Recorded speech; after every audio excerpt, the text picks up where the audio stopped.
Here we go. We got our mic, we got our lattes. Got our lattes. And we are heading to location. Set us up, James. What are we doing here? We're here to shoot a short film Western, which is something we always wanted to do, right?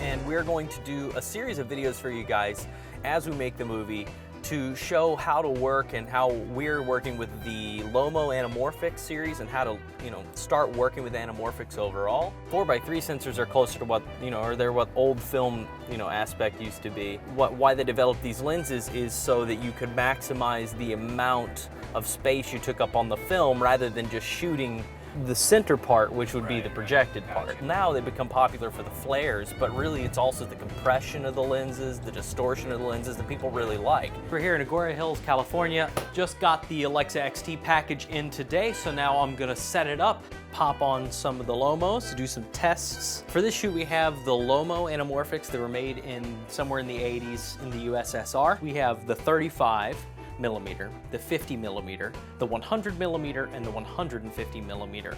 I've also set up, just for our reference, an Atomos Sumo and triggered it to record at the same time externally from the back of the Alexa XT. So when they hit record on the camera, it's going to record into the monitor I'm going to be looking at. And one of the things about anamorphic lenses, close focus is distinctly farther.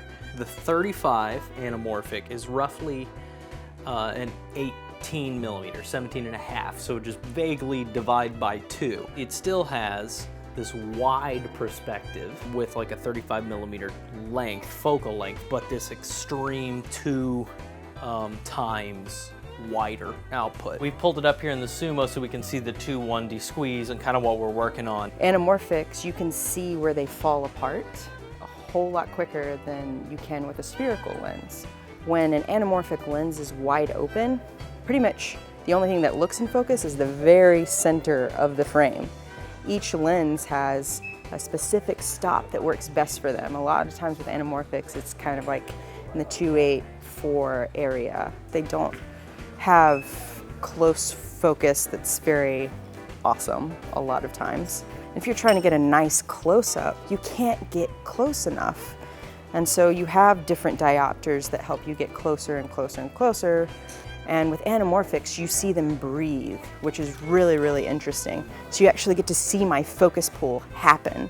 Now we've tested the 150 millimeter also, and you can see the emotional jump in these lenses from each step. We are out Paramount Ranch, which has been used for years, Westerns. And we're starting on the 50, right? Is that what we decided? I think in order to keep it a little bit more intimate, also we'll probably have to use a pretty heavy diopter to get close in. What does a diopter even do? Basically, putting on, Right, it's literally reading glasses for a vintage lens. Right. It brings in the close focus closer to the sensor. Why do we try open gate, and what's 4x3 versus open gate? I think it's those are the different sensor sizes. Open gate being the largest sensor size. It's literally top to bottom, left to right, maximum pixel. Shoot the whole baby. It's a massive amount of airy raw pixels. Like our 35 doesn't fill it at all. Like it's vignetting immediately out of the 4x3. Exactly, yeah. So I think depending on the lenses, because these lenses were not built for these large sensors that are common today.